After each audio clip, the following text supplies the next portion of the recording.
फिर फ़ोन किया मुझे कि देखिए आप टकरा रहे हैं मुझसे, बहुत बुरा नतीजा होगा आपका, नौकरी आपकी बच नहीं पाएगी। तो हमने कहा नौकरी मेरी बचे ना बचे, तुम ज़रूर हॉस्पिटल में पीजीआई में अपना बेड सुरक्षित करा लेना।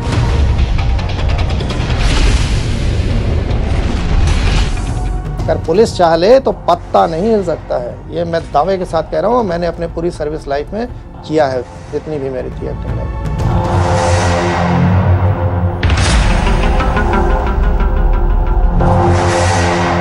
कि मुख्तार अंसारी कोई सेना का भगोड़ा है बाबूलाल, और उससे लाइट मशीन गन लेके वो भागा हुआ है, उससे ये खरीदना चाहते हैं। क्योंकि कृष्णानंद की जो बुलेट प्रूफ थी, राइफल के अगेंस्ट बुलेट प्रूफ थी, तो वो चाहता था कि एलएमजी अगर हमको मिल गई, इसकी मारक क्षमता ज़्यादा है, ये उसको भेद देगी और हम बुलेट प्रूफ गाड़ी में को भी भेद के उसको मार देंगे।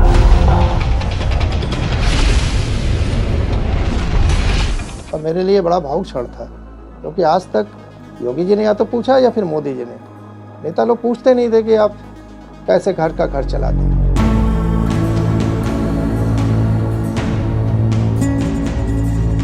और ये समय का खेल देखिए कि उधर से मुख्तार अंसारी पंजाब से आ रहा था और इधर मेरा केस वापस हुआ। तो मैंने एक सिंपल जैसे होता था धन्यवाद देने के लिए फेसबुक के माध्यम से मैंने पोस्ट कर दिया।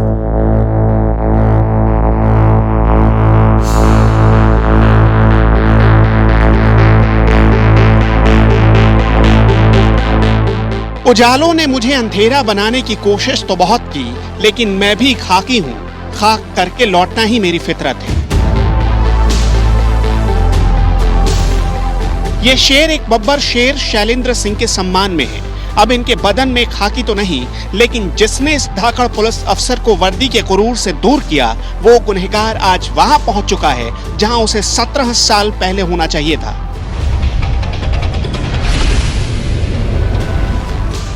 मुझे भी अंदाज नहीं था कि इतना ये वायरल होगा, क्योंकि 17 साल बहुत लंबा समय होता है, बीत गया था। तो ऐसी दशा में मुझे अंदाज ही नहीं था कि ये केस इतना वायरल हो जाएगा।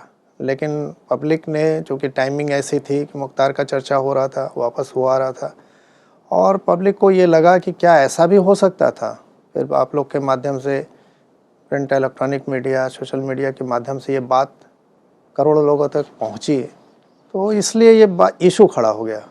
वरना समय के साथ चैलेंज जैसे बहुत से लोग खो गए हैं।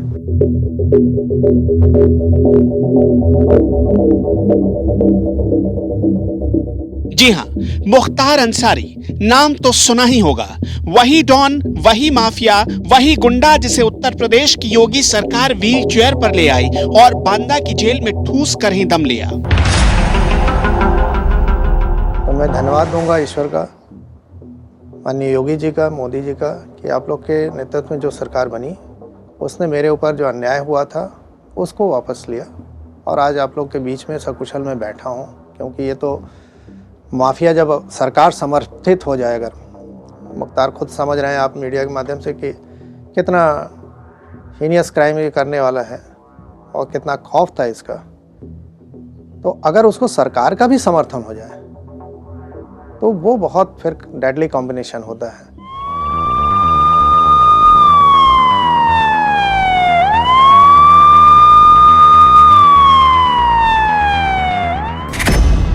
सरकार और माफिया के डेडली कॉम्बिनेशन वाली यूपी के मुलायम सिंह यादव सरकार शैलेंद्र सिंह के एक केस के चलते कैसे हिल गई। उत्तर प्रदेश पुलिस में डिप्टी एसपी रह चुके शैलेंद्र सिंह के नाम से क्यों मुख्तार अंसारी थर थर कांपता था। कैसे पॉलिटिक्स और माफिया के गठजोड़ ने एक ईमानदार अफसर को नौकरी छोड़ने पर मजबूर कर दिया और 17 साल का वनवास दे दिया। सच्ची मगर रियल लाइफ की फिल्मी कहानी से जुड़े हर सवाल का जवाब जब आप सुनेंगे तो यकीन मानिए पॉलिटिक्स के आपराधिक चरित्र को देखकर घिन खा जाएंगे।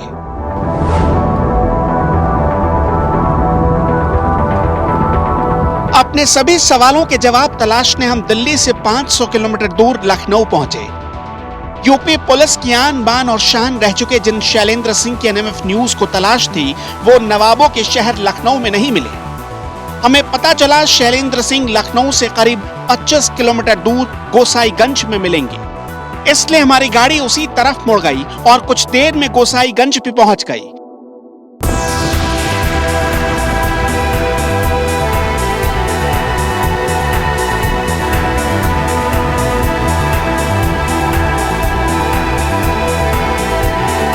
शैलेंद्र सिंह तय वक्त के मुताबिक खुद वहां आ गए, लेकिन ये क्या, हमारा खैर मकदम करने से पहले वो यहां बनी गौशाला में गए। ये सच है, अब देसी गौ माताओं की नजदीकी ही शैलेंद्र सिंह को सुकून देती है। पुलिस की नौकरी छोड़ने के बाद एक यही जगह है जहां शैलेंद्र सिंह सबसे ज्यादा वक्त बिताते हैं, गायों की सेवा करते हैं। 2016 में शैलेंद्र सिंह ने देसी गायों पर काम करना शुरू किया। इस वक्त इनके पास 100 से ज्यादा गौवंश हैं। इसमें गिर और साहिवाल नस्ल की गाय ज्यादा हैं।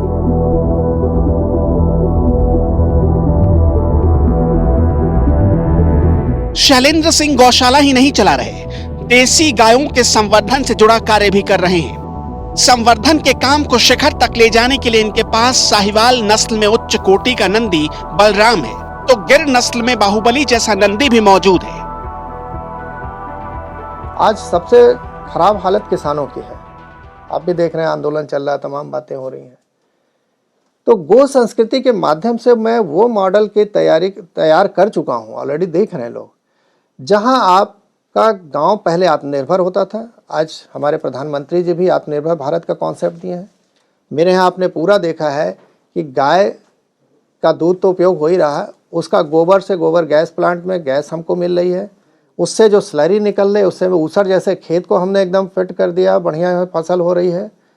और साथ ही साथ जो इनका गो संस्कृति का सबसे बड़ा बाधा था कि बैल का उपयोग क्या करें, बछड़े का क्या करें, उसको भी दूर किया हमने अपने यहाँ। हमने इसको बिजली मैकेनिकल इनको गोल गोल घुमा के 2 RPM पे एक गियर बॉक्स बीच में हमने लगाया बना के, हमारी टीम ने उसका पेटेंट भी हम लोगों ने कराया। और वो 1500 RPM दे रहा, बैल 2 RPM पे घूम रहा, वो 1500 RPM दे रहा, और 1500 RPM पर नॉर्मल अल्टरनेटर बिजली बना देता है जो जनरेटर में होता है। तो हमने उसका भी प्रयोग किया। हमारे यहाँ गौशाला में आपने देखा होगा, कहीं बिजली का खंभा नहीं है, ना कोई कनेक्शन है, सिंपल एक 5 किलोवाट का सोलर सिस्टम लगा है। उसकी भी एक सीमाएं हैं, बारिश हो जाए, बदली हो जाए, कोहरा पड़ जाए, पूरा एफिशिएंसी उसकी नहीं होती है। तो ऐसी दशा में हम लोगों ने ये पूरा काम किया कि एक सस्टेनेबल नहीं प्रॉफिटेबल मॉडल बनाया।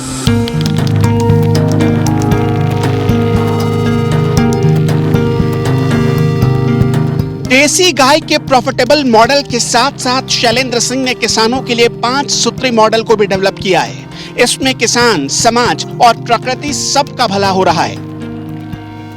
और गो संस्कृति के माध्यम से मैं यही काम कर रहा हूँ, इसमें सबका भला हो रहा है। देखिए, पहला क्या कर रहा हूँ भला, किसान का।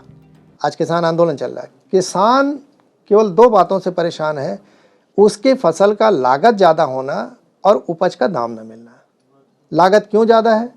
केमिकल फर्टिलाइज़र खरीदना है, केमिकल पेस्टिसाइड खरीदना है, उसे हाइब्रिड बीज खरीदना है जो देशी की अपेक्षा बीज के 8-10 गुना महंगा होता है, और लास्ट में उसको हर साल खरीदना बीज, क्योंकि हाइब्रिड ऐसा है कि दूसरी साल होगा ही नहीं। तो लागत उसकी इतनी ज़्यादा हो गई है, और जब दाम बेचने लेके जाए तो मार्केट में दाम नहीं मिल रहा। तो ऐसी स्थिति में हम लोगों ने जब गो संस्कृति के माध्यम से काम किया कि इनके गोबर गोमूत्र से खेती की, यहाँ ना कोई केमिकल फर्टिलाइज़र यूज़ होता है, ना पेस्टिसाइड यूज़ होता है, हाइब्रिड की जगह देशी बीज हम यूज़ करते हैं जो 8-10 गुना कम होता है रेट, और हर साल उसको हम यूज़ कर सकते हैं। तो लागत एकदम से कम हो गई, केवल अब श्रम रह गया। आपका श्रम अपना भी है तो लगभग लागत शून्य हो गई, और साथ ही साथ क्वालिटी बढ़ गई, ऑर्गेनिक हो गया। तो ऑर्गेनिक का प्राइस आप भी जानते हैं ज़्यादा मिलता है। अब देश की इकॉनमी देखिए कैसे मजबूत हो रही है। आप केमिकल इंपोर्ट करने में 7 से 8 लाख करोड़ का आपका खाली इंपोर्ट होता है, वो अगर आप व्यापक लेवल पे होने लगे तो बहुत ही कम हो जाएगा। तो देश की अर्थव्यवस्था मजबूत हुई। 4 ये सीधे सीधे, और 5वां जो लॉन्ग टर्म पे फ़ायदा है सबके लिए, वो हो रहा है एनवायरनमेंट का प्रदूषण मुक्त होना। ज़मीन में अंदर केमिकल हम नहीं डाल रहे हैं तो हमारी धरती माता सुरक्षित हो रही हैं, और वो बढ़िया अन्न उपजेगा, हम लोग खाएंगे। आज जिस कमरे में बैठ के आप कर रहे हैं हमसे रिकॉर्डिंग, आप देख सकते हैं ये गोबर से लिपा हुआ है, सब कुछ नेचुरल तरीके से। ऊपर छप्पर की छत है, नीचे ज़मीन गोबर के है, दीवार गोबर से सब लिपा हुआ है, प्लास्टर। तो अगर आप प्रकृति के जितना नज़दीक रहेंगे उतना आपका भला होगा। यानी 5 चीज़ें फ़ायदा हुई इस गो संस्कृति में। किसान का भला, बेरोजगार को जॉब मिला, कंज्यूमर के हेल्थ सुधरी, देश की इकॉनमी मजबूत हुई क्योंकि आप केमिकल इंपोर्ट नहीं कर रहे हैं, और साथ ही लॉन्ग टर्म में पर्यावरण का भला हुआ। तो इस कार्य के माध्यम से हम जब लोगों का भला कर रहे हैं, तो जैसे ही इनके जेब में पैसा आया, आज हमारे मॉडल को अगर लोग अपना लें तो 1 एकड़ में और 2 गाय रख के किसान का अपना ऑर्गेनिक किचन फ्री हो जाएगा और साथ ही साथ पर मंथ वो 15 से 20 हज़ार इनकम करेगा।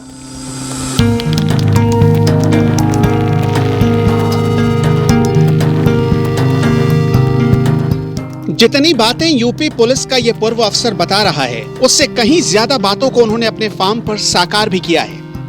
मसलन ये एक साथ 4 चक्की और कोल्हू महज 1 जोड़ी बैल की मदद से चलता है, जिसमें खर्चा 98 और कमाई 1 रुपए के हिसाब से होती है। एक मैंने मॉडल दिया प्रोसेसिंग का, 1 जोड़ी बैल से 4 चक्की और 1 कोल्हू 2.5 लाख में, स्टेनलेस स्टील का बाकायदे। और आपकी उसकी इनकम कितनी होगी? पर मंथ की इनकम 50,000 से 1 लाख आपके मेहनत पे है। 50,000 भी ले लीजिए तो 5 से 6 महीने में पूरा प्रोजेक्ट का दाम आ गया। और सबसे बड़ी बात, इस पे सरकार प्रधानमंत्री स्वरोजगार योजना में 30% सब्सिडी दे रही है।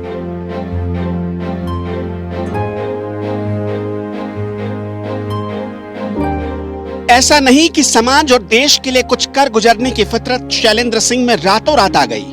खून में इस उबाल का असर खानदानी है। शैलेंद्र सिंह के अंदर फ्रीडम फाइटर दादा का खून दौड़ रहा है और खुद उनके पिता भी पुलिस में ही थे। मेरे दादाजी फ्रीडम फाइटर रहे और गांधी जी के आह्वान पर उन्होंने अपनी उस समय सरकारी नौकरी डाक तार विभाग में थे छोड़ के और स्वतंत्रता आंदोलन में कूदे। पंडित कमलापति ये दोनों लोग साथ साथ बंद भी रहे चौरी चौरा कांड में। तो मैं बचपन से उनको देखा, उनकी बातें सुना, तो कहीं ना कहीं से मेरे अंदर ये चीज़ बैठी थी कि हमारा देश आज़ाद कराने में कितनी कुर्बानियाँ दी लोगों ने, और आज देश आज़ाद होके उसको कौन गवर्न कर रहा है? माफिया लोग चला रहे हैं। पहले तो ये सरकार के लिए काम करते थे, अब तो ये खुद ही सरकार में बैठ गए और लगभग यही पूरा गवर्न करने लगे। तो इस चीज़ के खिलाफ मेरे अंदर आक्रोश था, जिसकी वजह से मैं इस्तीफ़ा दिया। फादर भी हमारे डिप्टी एसपी थे, रिटायर हुए डिप्टी एसपी से, और मेरा सौभाग्य था कि जिस ईयर में वो रिटायर हुए उनके रिटायरमेंट के पहले मैं सेलेक्ट हो गया था डिप्टी एसपी। लेकिन एक बात उन्होंने मुझसे उस समय कही थी जो बड़ी महत्वपूर्ण थी और आज मैं वो सोचता हूँ। जैसे ही मैं गया, उस समय इतना टेलीफोन ये सब था नहीं, मोबाइल, तो सिलेक्शन के बाद मैं गया उनके पास, तो उन्होंने छूटते जैसे पूछा कि क्या हुआ, कैसे दोबारा आ गए? 2 दिन पहले ही मैं गया था इलाहाबाद यूनिवर्सिटी, घर से मिल गया। तो हमने कहा कि मेरा सिलेक्शन हो गया है। किस में हुआ? तो मैंने कहा डिप्टी एसपी में। छूटते उन्होंने कहा तुम भी आ गए पुलिस में, बड़ी स्थिति अब खराब हो रही, मैंने तो किसी तरह नौकरी कर ली, तुम कैसे करोगे? ये प्रश्न उन्होंने उठाया था, क्योंकि मेरा नेचर जानते थे। और अंत में 10 साल के अंदर वही बात सिद्ध हुई। तो कहीं ना कहीं विरासत से जो हमको मिला था कि नहीं, सही के लिए लड़ना है, और मैं वही करता रहा।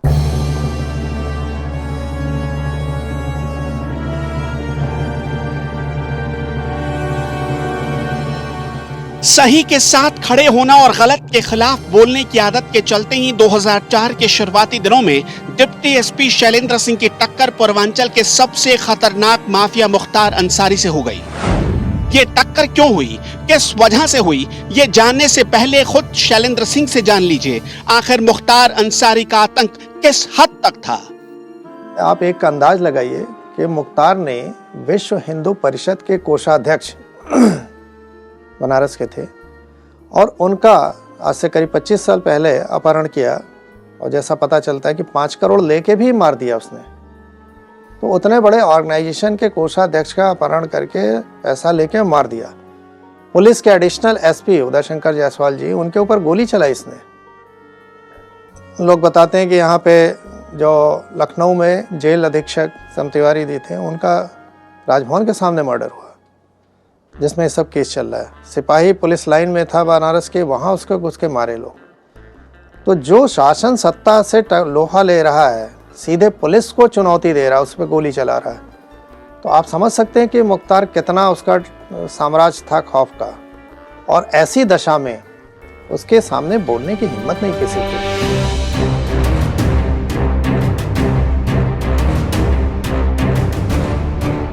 सोचिए ऐसे माफिया से दो दो हाथ करने वाले अफसर रहे हैं शैलेंद्र सिंह और इस टक्कर की वजह बनी भारतीय सेना का हथियार LMG यानी लाइट मशीन गन। वो LMG जिसे सेना का एक भगौड़ा मुख्तार अंसारी को बेचना चाहता था। फोन पर डील भी फाइनल हो गई थी, लेकिन ऐन वक्त पर यूपी STF में डिप्टी SP रहे शैलेंद्र सिंह और उनकी टीम ने मुख्तार अंसारी के मंसूबों को मिट्टी में मिला दिया। मुझे याद है 2003 में जब मुख्तार और कृष्णानंद राय के बीच में लखनऊ में कैंट थाना क्षेत्र में सुबह सुबह क्रॉस फायरिंग हुई तो शासन सत्ता में बैठे लोगों की नींद उड़ गई। उस समय मुलायम सिंह की गवर्नमेंट थी और लोगों ने यही कहा कि भाई इसको चेक करो, वरना ये तो राजधानी में अगर इतने की हिम्मत हो रही करने की, क्रॉस फायरिंग करने की, तो पूरे यूपी में क्या होगा, खासकर पूर्वांचल में क्या होगा।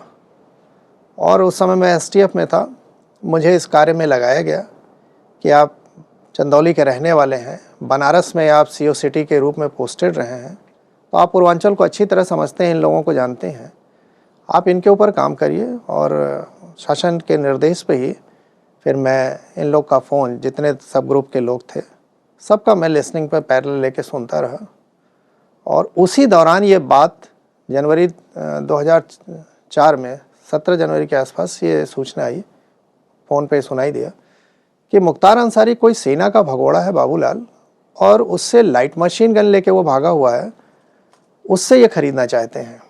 अब बार बार अपने आदमी को प्रेस कर रहा था कि इसको किसी भी कीमत पे मुझे चाहिए, चाहे जो पैसा मांगे वो दो, क्योंकि कृष्णानंद की जो बुलेट प्रूफ थी, राइफल के अगेंस्ट बुलेट प्रूफ थी, तो वो चाहता था कि LMG अगर हमको मिल गई, इसकी मारक क्षमता ज़्यादा है, ये उसको भेद देगी और हम बुलेट प्रूफ गाड़ी में को भी भेद के उसको मार देंगे। तो इस वजह से बार बार अपने आदमी को प्रेस कर रहा था और फ़ोन में आ रहा था, जो केस डायरी में भी लिखा गया, न्यायालय में गया, कि इस लाइन में देरी नहीं की जाती, इमीडिएट चाहिए। 17 को ये बात समझ में आई और 25 जनवरी 2004 को, मतलब आप सोचिए कि 7 दिन में डीलिंग फिक्स हो गई, डिलीवरी होनी थी। और ये बात हम लोग जब सरकार के नोटिस में लाए, शासन में लाए, ऊपर अधिकारियों को बताया, तो सबका एक ही स्वर से कहना था कि शैलेंद्र किसी भी कीमत पे ये LMG मुख्तार के पास नहीं जानी चाहिए। अगर मुख्तार के पास ये LMG चली गई तो तुम सोच लो कि क्या हश्र होगा। कि LMG 1 मिनट में 500 से ऊपर फायर करती है, 1 किलोमीटर से ऊपर इसकी मारक क्षमता है। तो ऐसी दशा में किसी भी कीमत पे LMG मुख्तार के पास न जाए। अगर चली गई तो रिकवर करना मुश्किल होगा, उसका इतना बड़ा सब घर ये है वो छिपा देगा, विधायक भी है, तो पहले ही रिकवर करो।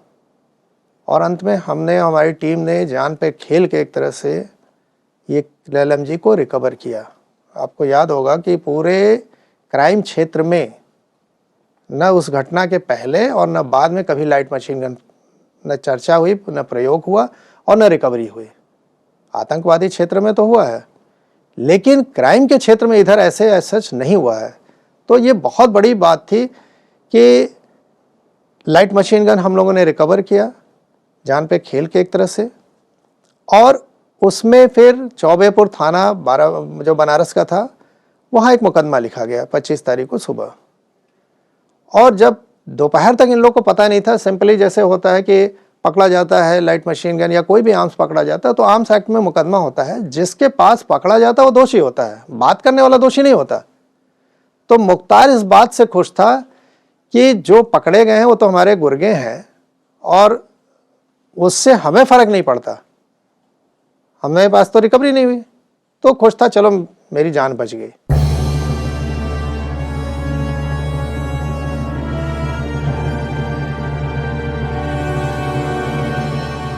मुख्तार अंसारी के खिलाफ पहली बार बहुत बड़ा सबूत मिला था। यूपी का ये गुंडा तभी पोटा लगने के बाद जेल की हवा खा सकता था, लेकिन यहाँ पर असली खेल किया राजनीति और अपराध के नेक्सस ने। जानकार बताते हैं कि मुख्तार अंसारी ने रातों रात मुलायम सिंह यादव को फोन कर दिया, सरकार गिराने तक की धमकी दे डाली। इसका असर रातों रात हो भी गया। मुलायम सिंह यादव ने तुरंत एक्शन लिया। जैसे शाम को ये समझ में आया कि इसमें पोटा लग गया है, तब खलबली मची, क्योंकि पोटा में बात करने वाला भी दोषी सेम उतना ही। अब मुख्तार को लगा मेरा बचना मुश्किल है। आपको याद होगा उस समय मायावती की सरकार तोड़ के मुलायम सिंह ने अल्पमत की सरकार बनाई थी 2003 में। और मुख्तार अंसारी जैसे लोग उनको इसलिए प्रिय थे कि इन लोग विधायकों को डरा धमका के खरीद फोकते, जैसे भी आप समझिए, एक सरकार चला रहे थे। और मुझे यही कहा गया, जैसे ये पता चला मुलायम सिंह ने तुरंत अधिकारियों को निर्देश दिया कि किसी भी कीमत पे इसको ख़त्म किया जाए कोटा को, और मुझ पर दबाव पड़ने लगा कि शैलेंद्र ये FIR बदलो।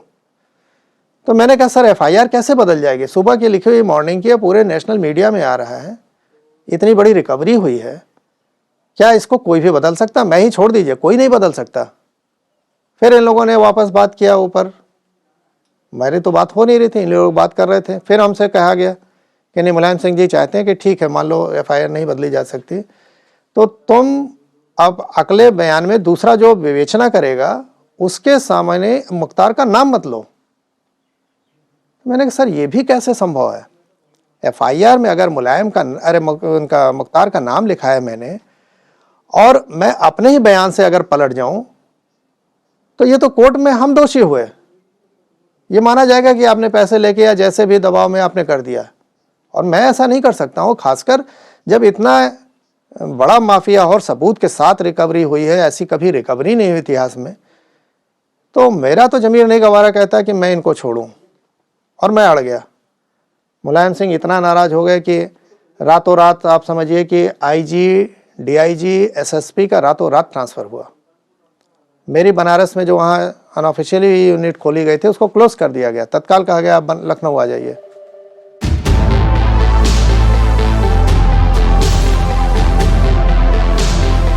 बात आन बान और उसूलों की थी, और वैसे भी मशहूर शायर वसीम बरेलवी ने खूब कहा है, उसूलों पर अगर आंच आए तो टकराना जरूरी है, जो जिंदा हो तो जिंदा नजर आना जरूरी है। यही बात दिल और दिमाग में रखकर शैलेंद्र सिंह ने यूपी पुलिस से इस्तीफा दे दिया। और मेरे सामने एक बड़ा विकट प्रश्न उठ गया कि मैं एज ए टीम लीडर काम किया, मेरे कहने पे मेरे माताहतों ने काम किया, और मेरे क्या तो शासन ही कह रहा था, लिखा पढ़ी में सब कुछ था। तो ऐसी दशा में मेरी वजह से मेरे माताहत क्यों नुकसान करें? और फिर 15 दिन के जद्दोजहद के बाद मैंने फाइनली 11 फरवरी 2004 को एक रिजिग्नेशन भेजा, जिसमें मैंने ये लिखा कि आज माफिया मतलब अपराध और राजनीति का इतना गठजोड़ हो गया कि माफिया सीधे सीधे निर्देश दे रहे हैं कि कैसे चले गए। यस, लेटर में हमने लिखा। और माफिया सीधे निर्देश दे रहे हैं, सरकार और सत्ता में बैठे हुए लोग तो केवल मुहर लगा रहे हैं, चला तो रहे सरकार माफिया लोग। और मेरा जमीर नहीं गवारा करता कि मैं ईमानदारी से इनके साथ काम कर पाऊंगा, इसलिए मैं सर्विस से त्यागपत्र दे रहा हूँ। स्वाभाविक है कि इस तरह का लेटर कभी किसी ने त्यागपत्र भेजा नहीं था। और शाम को भेजा था मैंने, इतना हंगामा मच गया। दूसरे विधानसभा उस समय चल रही थी, विधानसभा सुबह स्थगित हो गई।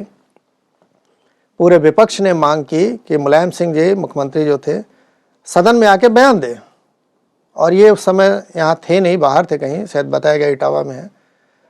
शाम तक इनको आना पड़ा विधानसभा में। और दुर्भाग्य देखिए लोकतंत्र का कि विधानसभा में आके मुलायम सिंह ने यही कहा कि एक अदना सा अधिकारी हमको बताएगा कि सरकार कैसे चलेगी, और मीडिया में भी बाहर बोला। तो उन लोगों ने सीधा सीधा मेरा मजाक उड़ाया कि तुम कौन होते हैं डिसीजन लेने वाले, डिसीजन तो हम लोग लेते हैं, हम इम्प्लीमेंट करते हैं, सरकार हम चलाते हैं। लेकिन ये लोकतंत्र का दुर्भाग्य है।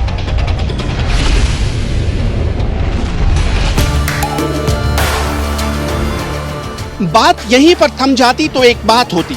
असली खेल शुरू हुआ डिप्टी एसपी शैलेंद्र सिंह के इस्तीफे के बाद। अब मुख्तार अंसारी के इशारे पर उन्हें प्रताड़ित किया जाने लगा, फर्जी केस में फंसा दिया गया, ऐसे केस जिनका कोई सिर पैर तक नहीं था। ये तस्वीर देखिए, साल 2008 के सितंबर में ये तस्वीर देश के बड़े बड़े अखबारों के फ्रंट पेज पर छपी थी। शैलेंद्र सिंह को किसी क्रिमिनल की तरह टी-शर्ट से खींचकर पुलिस के जवान ले गए। देखिए, जेल में 2 बार गया। जब मैंने ये रिजाइन कर दिया, फाइनली 10 मार्च को स्वीकार हो गया, तो मुलायम सिंह ने सभी अधिकारियों को निर्देश दिया कि शैलेंद्र जहाँ जहाँ पोस्टेड रहा इसकी कमी निकाल के इसको जेल भेजो। लेकिन ऊपर वाले की मेहरबानी, मेरी कोई ऐसी कमी थी नहीं, तो इन लोग मुझे जेल नहीं भेज पाए मेरे काम के आधार पे। अंत में ऊपर से निर्देश हुआ कि इसको किसी भी कीमत पर फ्रेश केस लगा के जेल भेजो। और 2004 में ही एक राजा तालाब वाराणसी में है, बलवंत राय डिग्री कॉलेज, उसमें 1-1.5 महीना से भ्रष्टाचार के कारण स्कूल बंद चल रहा था और मैं उस शुरू से उसको देख भी रहा था। तो उन लड़कों को लेके मैं डीएम ऑफिस मिलने आया था, वो भी पहले से अनुमति लेकर। 10 से 12 जनता से मिलने का समय होता, उस बीच में गया था और डीएम साहब घर पे आवास पे बैठे थे। मैंने यही कहा कि भाई डीएम साहब को आके बात करनी चाहिए, ये जनता से मिलने का समय है और जब तक नहीं आते हम लोग यहीं बैठे हैं ऑफिस में, ये गलत बात है। और उसी आधार पे अपने चपरासी से इन लोगों ने पुलिस में एफआईआर लिखाई कि शैलेंद्र ने डीएम ऑफिस को कब्जा कर लिया। आप सोच सकते हैं कि जब शासन सत्ता सब अपने पर उतारू हो जाए तो कुछ भी कर सकती है, और हमें इन लोगों ने अरेस्ट करके वहाँ जेल भेजा। दूसरी घटना मेरी लखनऊ में हुई थी, वहाँ भी 2008 की बात है और सेम ऐसी बात थी। एक फर्जी मुकदमा लिख के कि मैं सूचना आयोग में गया था, वहाँ तोड़फोड़ मैंने की और रात में मुकदमा लिख के 9-10 बजे और रात में 1-1.5 बजे मेरे यहाँ रेड डाल के और पूरा दरवाज़ा तोड़ के मैं बोल रहा था कि भाई मैं अपार्टमेंट में रहता हूँ, सवेरे आप लोग मुझे ले जाइए, क्योंकि रात में मुझे नहीं मालूम आप पुलिस के वर्दी में कौन कौन हो। बहुत से ऐसे अपराधी आते हैं पुलिस की वर्दी में, मैंने देखा है क्राइम होते। तो मैं अपार्टमेंट से तो कहीं भाग नहीं जाऊँगा, आप लोग बैठे रहो, सुबह जब हो जाएगी तो आप मुझे लेके जाओ। लेकिन इन लोगों ने दरवाज़ा तोड़ के तहस नहस करके पूरा घर में त्रस्त करके और अंत में मुझे घसीटते हुए लगे जैसे मैं कोई बहुत बड़ा आतंकवादी हूँ। मेरी टी शर्ट भी फट गई, मीडिया के माध्यम से देखा लोगों ने। और जब कोर्ट में इन लोगों ने मुझे प्रोड्यूस किया तो कोर्ट ने यही टिप्पणी की कि आज पुलिस छावनी पूरा बना दी आप लोगों ने कोर्ट में, ऐसा लग रहा है जैसे कितना बड़ा आतंकवादी पेश किया आपने, और गवर्नमेंट के खिलाफ स्ट्रक्चर भी पास किया कोर्ट ने। तो जब शासन सत्ता इस बात पर उतारू हो जाए कि मेरे खिलाफ अगर कोई बोलेगा तो हम उसका हश्र ऐसा कर देंगे कि आगे कोई शैलेंद्र दूसरा न पैदा हो, तो मेन इसलिए मुझे इतना प्रताड़ित किया गया, मेरा मनोबल तोड़ने का प्रयास किया गया, मेरे परिवार पे भी अटैक हुआ जिसका एफआईआर भी लिखा गया था। तो ये तमाम बातें आई और केवल इसलिए कि एक ऐसा एग्जाम्पल सेट कर दें हम कि दूसरा शैलेंद्र फिर बनने की कोई हिम्मत न करे। कोई दूसरा शख्स होता तो न जाने कब का हार मानकर बैठ जाता, लेकिन 1991 बैच के पीपीएस अधिकारी रहे शैलेंद्र सिंह जरा दूजे किस्म के हैं। वो लगातार डटे रहे, चुनाव तक लड़ा, पॉलिटिकल पार्टी भी ज्वाइन की, राजनीति में आकर युवाओं को जागरूक करने की कोशिश की, लेकिन चुनाव जीत नहीं सके।